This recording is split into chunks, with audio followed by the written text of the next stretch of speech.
بسم الآب والابن والروح القدس الإله الواحد أمين. تحل علينا نعمته ورحمته وبركاته من الآن وإلى أبد الآبدين وإلى دهر الداهرين آمين. كان جالنا سؤال من فترة طويلة شوية وأنا بتأسف على التأخر في الإجابة عليه. سؤال كبير وطويل وهيحتاج أكتر من حلقة الإجابة عليه. وأنا مقدر مشاعر صاحب السؤال وحافزيته للتغيير ورغبته الشديدة في التوبة. هو بيقول محتاج خطوات واضحة لعلاج الإدمان، مدمن جنس بكل أنواعه من 20 سنة، وقعت في علاقات كتير وشذوذ وكل ما تتخيله. اعترفت كتير لأكتر من أب كاهن وللأسف برجع تاني.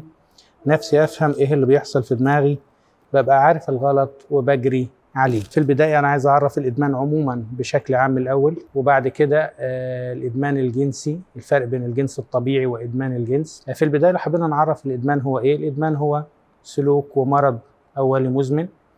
المرض الأولي المزمن بيبقى فيه تمحور وتمركز حوالين سلوك أو مادة يتعاطاها الإنسان أو علاقة، يعني مادة إدمانية سواء كحول أو مخدرات، منشطات، مهدئات، مهلوسات، مستنشقات، قنبيات، تبغ، تدخين، كافيين، مواد متعددة الإنسان بيعتمد عليها بهدف تغيير الحالة المزاجية أو إحداث نشوة وسعادة وفرح بيبقى وهمي ومؤقت، وبعد كده يرجع الإنسان لكآبة أكتر طبعا. فالاعتمادية دي والارتباط ده أنا مش قادر أعيش من غير المادة أو السلوك أو العلاقة دي، لكن بتتصف بمجموعة معايير تخلي السلوك ده إدماني لو توفرت المعايير دي. الدليل التشخيص الخامس لجمعية الطب الأمريكية الخاصة يعني بعلم النفس وتشخيص الإدمان حصرتهم في حوالي 11 معيار أو 11 عرض. لو توفر منهم 2-3 بنعتبره إدمان طفيف، 4-5 إدمان متوسط، من 6 ل 11 ده بيبقى إدمان شديد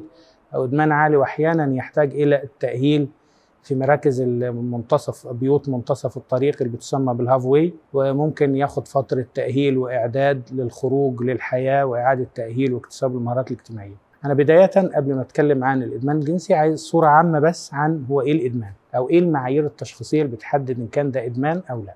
أولا قهرية الاستخدام، زي ما بيقول أنا بحاول أبطل ومش قادر، بقدم اعتراف وتوبة وارجع انتكس تاني او ارجع امارس سلوك تاني. ففي قهريه في الاستخدام، وفي زياده في استخدام السلوك او الماده، يعني انشغال دايم واستخدام بافراط اكثر من المخطط له. فبنلاقي الجرعه بتزيد ونوع الماده بتزيد او نوع السلوك بيزيد. الاول خيالات، بعدين نظرات، بعد كده ممارسات، ثم علاقات، ثم قنوات. الاول وقت قليل، بعدين الوقت بيزيد، في افراط في الوقت، في افراط في محاولات التبطيل الغير موفقه اللي بنرجع ننتكس مرة تاني فيها. كمان في استمرار على الرغم من الأضرار والعواقب المعروفة كويس جدا لصاحب السلوك الإدماني أو الشخص المدمن. أنا عارف إني بتضر، أنا عارف إني بتأخر، أنا عارف إن في عواقب وخيمة لسلوكي، ومع ذلك أنا مش قادر أبطل. بنلاقي في إخفاق في الالتزام بالواجبات المنزلية والعائلية والاهتمام بالأبناء والاهتمام بالآباء والأسرة الكبيرة والعائلة. في إخفاق في العلاقات الاجتماعية، الأصدقاء، الزيارات، الأفراح، العزاء، الواجبات الروحية، أروح الكنيسة، أصلي، أتناول، أحافظ على الأصوام، قانون الروحي، أنشغل بالكتاب، لي قرايات، المواظبة على الاعتراف. كل ده بيحصل فيه خلل. في استخدام خطر، يعني ممكن أسوق وأنا متخدر، أتعرض لمشاكل قانونية، جرائم، سجن، حبس، دخول مستشفيات، قد تصل إلى بتر بعض الأعضاء أو الإنسان ممكن يتوفى ويموت في ضرباية زيادة أو جرعة زيادة. ففي أخاص دوائية كمان، التحمل وأعراض الانسحاب. تحمل بمعنى إيه؟ في البداية كنت أخذ جرعة معينة أو أمارس السلوك ده بقدر معين يكفيني ويديني نشوة كافية بالنسبة لي. بعد شوية لما أخذ نفس الجرعة أو أمارس نفس السلوك بنفس الكيفية ما عادش يديني نفس التأثير، فمحتاج أزود الجرعة أو أغير السلوك أو المادة أتقل شوية أو أعلى شوية، أو أفرط في استخدام السلوك بشكل أصعب أو شكل أقصى. لما نلاقي المعايير دي عمال تزيد كل شوية معناها درجة الإدمان أو حدة الإدمان بتزيد. كمان ظهور الرغبة أو اللهفة، بنلاقي في فكرة يعني تركبت في المخ، إلحاح دايم وطلب دايم بيضغط على الشخص ويذكره باستمرار بدون توقف للتعاطي أو لاستخدام السلوك أو للرجوع للعلاقة، حتى لو كان تركها أو غدرها، اللي هي العلاقة الإدمانية أو الاعتمادية اللي هو الإنسان ماشي فيها. البحث عن المادة أو الحصول عليها أو تعاطيها أو توفير الموارد المادية، سواء سرقة، سواء نصب، سواء بطلب من حد، بشتغل أحوش كل اللي بشتغل بيه عشان يوجه للإنفاق على السلوك أو المادة اللي أنا في حالة إدمان ليها. يعني تكريس الحياة وإخضاعها كلها وتمركز الحياة كلها وتمحور الإنسان في حياته سلوكه وأسلوب تفكيره حوالين المادة أو السلوك اللي هو بيحاول يتعاطى أو يمارس سلوك معين. الإدمان مش مواد بس، في سلوكيات كتيرة إدمانية. ممكن الطعام بشكل قهري، ممكن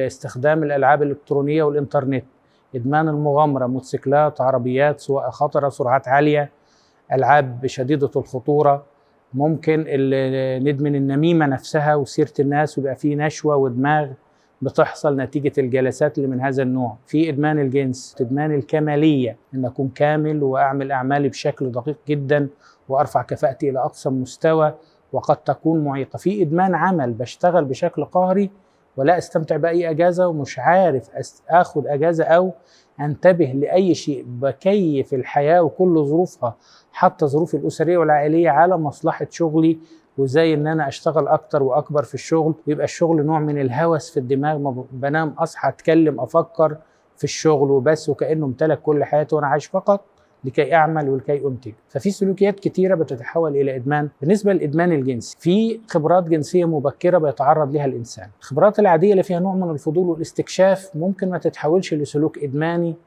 لكن إيه منها الأكثر بيتحول لسلوك إدماني؟ لما يكون السلوك ده سببه محاولات حل المشاكل أو الهروب من الضغوط أو تخدير الألم النفسي. فأنا لما بستخدم السلوك للهروب من ألم أو التخدير أو التعامل مع الضغوط والصراعات والمشاكل، أنا كده بدفن نفسي وأهرب داخل هذا السلوك وأحاول أتبسط في حتة بعيد من مواجهة الحياة ومواجهة الصراعات ومواجهة مسؤوليات الحياة، فيتحول إلى إدمان أتمحور وأتمركز فيه وأنشغل به انشغال يمتلك ويبتلع الحياة كلها. كمان الإدمان له تأثير معين على مخ الإنسان، لأن عندنا في مراكز المخ كده، في مركز الفص الحشوي اللي يسمى الليمبيك سيستم، وفي الفص الجبهي البريفرونتال كورتكس سيريبلا. هنا بيحصل إيه؟ إن دوائر المكافأة أو المجازاة أو دوائر التفكير بدل ما هي ماشية بشكل طبيعي، بفكر بشكل منطقي، عندي تقدير للعواقب، عندي تقييم ذاتي، عندي تحليل، عندي تخطيط، عندي تقدير للأمور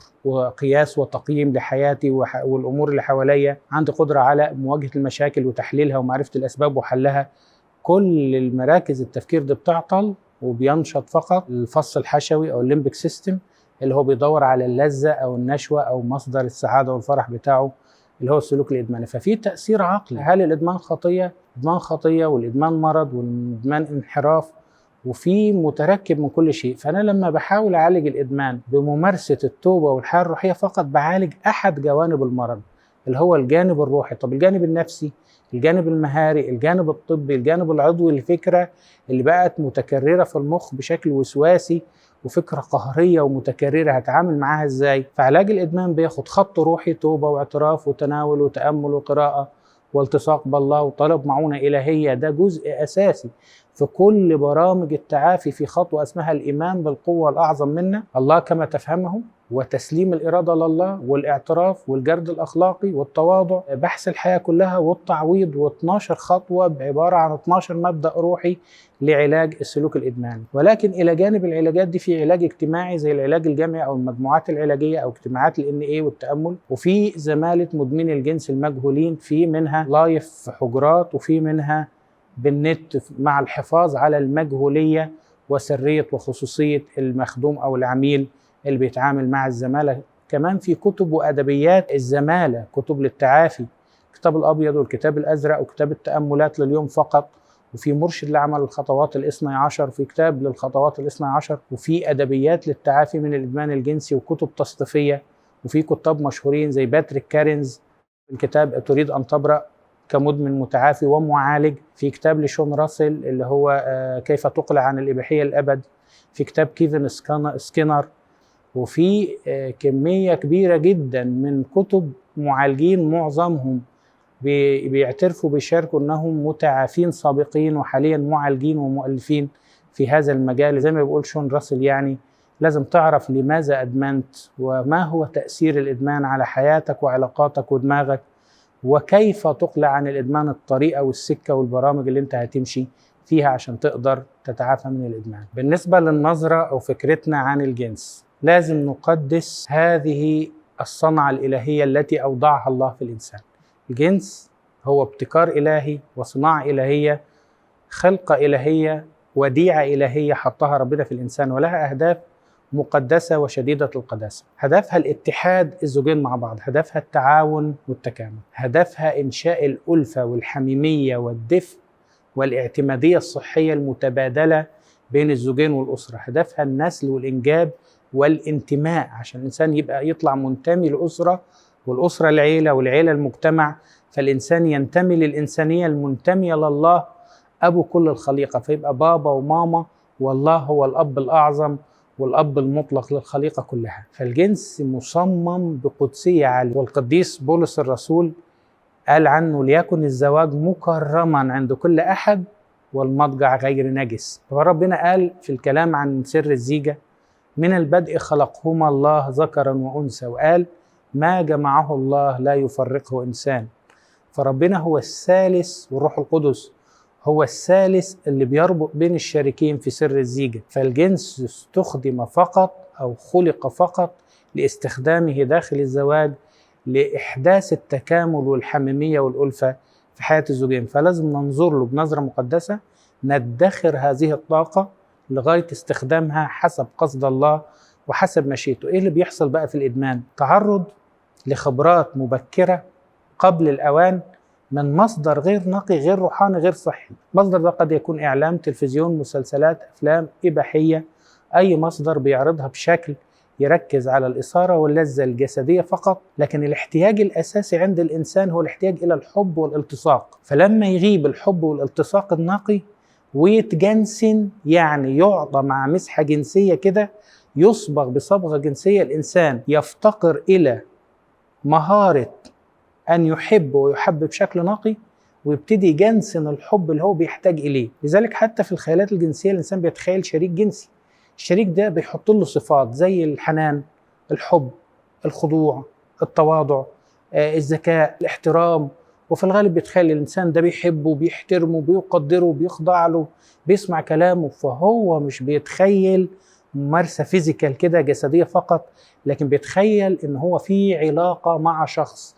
يبقى الاحتياج الأساسي احتياج إلى الحب، الحميمية، الالتصاق، الدفء دون جنس. ولما الإنسان مش بيلاقي ده في الحياة، مش بيعرف يمارسه ولا يكتسبه، بيلجأ لممارسة سلوك جنسي بحثا عن الحب الذي بداخله، بحثا عن الدفء والالتصاق بداخله. الجنس اللي جوه الجواز بيديني العلاقة اللي فيها الاستمرار، الوفاء، الإخلاص، الأمان، الأمانة، الرعاية، التكامل، مع العطية الجسدية أو الممارسة الجسدية اللي سمح بها الله للزوجين وأعطاهم هدية ومنحة تساعدهم في الاستمتاع بالحياة، عشان هم بيكافحوا ويجاهدوا وينفقوا ويصرفوا وقتهم ومجهودهم وأموالهم على أسرة وعيلة ومجتمع وبيت، والحياة كلها قساوة وكلها ألم. ففي عطية بتفرح الزوجين ببعض وتوحدهم، وقد تصير في بعض الأوقات لزيادة الحب أو للمصالحة، أيضا في بعض أوقات التوتر. الأزواج المتفاهمين لما بيكون العلاقة دي موجود بينهم بتساعدهم على المصالحة والعودة إلى الألفة والحب مرة تانية. فهي مودعة بحكمة، تستخدم بحكمة وقدسية لتحقيق هذا الحب الروحاني. فالجنس ببساطة كده غريزة طبيعية لا يمارسها الإنسان بمفرده، يحتاج إلى شريك جنسي يكون معاه في علاقة. الرجال في الغالب يحتاجوا أكثر إلى الممارسة الجسدية الحسية، النساء بالأكثر إلى العلاقة العاطفية والرومانسية. فالرجل ربما يقدم هذه الرومانسية وهذا الحب للحصول على الاحتياج والعلاقة الجسدية، وربما المرأة تقدم العلاقة الجسدية للحصول على الحب والعطف والاحتواء والحنان. فهنا في تكامل، لكن لو ما تعاملتش بشكل صحي الراجل ممكن يدمن الممارسة الحسية، والمرأة قد تدمن العلاقات الرومانسية والعاطفية حتى لو بدون ممارسات جسدية. الجنس كغريزة الإنسان يقدر يعيش بدونه فترات طويلة جدا، وفي ناس بيعيشوا بدونه طول العمر ويعيشوا حياة البتولية وحياة مقدسة. فالبتولية بيتحدوا بالله وبيتحدوا بالمجتمع في خدمة ورعاية، بيطلعوا طاقة الحب بشكل روحاني كافي جدا ومشبع، فلا يحتاج إلى ممارسة جسدية، لأنه بيطلع العلاقة دي في شكل روحاني وشكل رعوي وحب إيمان مسيحي للمجتمع ولله، فبتطلع الطاقة دي في شكل يخدم المجتمع كله ويتسامى الإنسان بالطاقة اللي جواه. البدايات عند مدمن الجنس ما بتكونش الاستكشاف أو الفضول أو الرغبة في التعرف أو الثقافة أو الوعي، ولكن هي الفكرة تخدير ألم نفسي، هروب من الضغوط، طريقة لمواجهة المشاكل. فلما يتحول لكده بتبقى ملجأ وملاذ لدفن الألم واختبار نشوة معينة عشان تجنب الشعور بالألم. وده نظرية خانزيان في الإدمان، إنه بيقول هي عبارة عن مداواة الذات أو محاولة تخدير ألم أساسي موجود في حياة الإنسان. الشهوة هي المحرك الرئيسي. فرق بين الشهوة والشهية الطبيعية: الشهية الطبيعية محكومة محددة تستخدم بقدر كافي وقدر صحي، لكن الشهوة فيها شيء من الإفراط والاستنزاف اللي بيسيطر على الحياة كلها ويخضع الحياة في عبودية للسلوك محل الإدمان أو موضع الإدمان. فإيه اللي بيحصل في حكاية الشهوة الجنسية وليس الجنس الطبيعي النقي اللي خلقه الله؟ بتبقى الشهوة هي المحرك الرئيسي اللي بيخلينا نستخدم غريزة طبيعية في خدمة شهوة أو رغبة غير طبيعية مفتعلة زايد عن الحد الطبيعي. ومحتاج أخد معاكم نص من كتاب مدمن الجنس المجهولين نقرأ مع بعض عشان نفهم الفكرة. المتعافين اللي اختبروا التعافي قالوا إيه عن فترة إدمانهم النشط ووصفوها إزاي. في تعبير للخبرة اللي مروا بيها في الإدمان الجنسي قالوا إيه؟ قالوا: ألسنا ندمن شكلا من أشكال الجنس؟ الإجابة هي نعم، لكن مشكلتنا ببساطة ليست هي الجنس. يبقى مش الجنس هو المشكلة. ليست هي الجنس تماما كما هي الحال في كثرة الطعام، فإن المشكلة ليست في الطعام، إن تناول الطعام وممارسة الجنس هما غريزتان طبيعيتان، ولكن المشكلة الحقيقية في كلا النوعين من الإدمان هو ما نسميه الشهوة، إنها رغبة تدفع الإنسان إلى استخدام غريزة طبيعية في خدمة رغبات غير طبيعية. يعني الرغبة الإدمانية مش الطبيعة اللي خلقها ربنا، مش ده العادي. أحيانا البعض يعتقد هو مش كل الناس كده، هو مش ربنا اللي خلق الجنس فينا بيحاسبنا عليه ليه؟ هو مش الجنس طبيعته يعني طيار لا يمكن السيطرة عليه؟ مش طبيعة الجنس قوة في الإنسان مهولة لا يستطيع أحد أن يقف أمامها؟ لا، مش ده الجنس اللي خلقه ربنا خالص خالص. ربنا خلقه هادي متزن تحت السيطرة مضبوط تماما. الإنسان قادر ببساطة وتلقائية أن يتحكم فيه ويقوده إلى بر الأمان، وقادر أن يعيش البتولية. والتاريخ أثبت إلى يومنا هذا كنيسة مليانة مكرسين متبتلين، رهبان ومكرسات وشمامسة وأباء سقفة ومتبتلين في العالم، وخدام كرسوا حياتهم حتى دون رهبنة واختياريا وطوعية وهم شاعرين بالتحكم والراحة والاستقرار. يعني في ناس استخدام عندهم طبيعي للغريزة دي يعني مضبوطة تماما ومش بتزعجهم بالشكل اللي بيتخيلوا مدمن الجنس. فلنا ما يخيل إلي أن دي طبيعتها اللي خلقها ربنا، لا، دي مشكلتها الإدمانية. زي الطعام، في إنسان بيأكل بشكل طبيعي جدا، في إنسان عنده إفراط وفقد السيطرة على الطعام وبيأكل بشكل مؤذي ومدمر للصحة وبيعمل له سمنة وكوليسترول وأمراض قلب ومشاكل كتيرة صحية. في شخص بيأكل بشكل طبيعي لما بيجوع جدا وبيقدر يصبر على الوجبات ويعرف يصوم انقطاعي وما عندوش مشكلة. فالشهوة ليست هي الشهية الطبيعية اللي خلقها ربنا، ولكن المبالغة والإفراط هو الشهوة اللي بيخلي الجنس هنا له شكل إدماني وله طابع مسيطر على الحياة وله طابع قهري في الاستخدام. ربنا بنعمته هو اللي يدينا قوة التعافي، هو اللي بيتوبنا، هو اللي بيغيرنا، هو اللي بيعطينا قلب جديد وروح جديدة ويسكن روحه في داخلنا. له كل مجد وكرامة في كنيسته من الآن وإلى الأبد، آمين.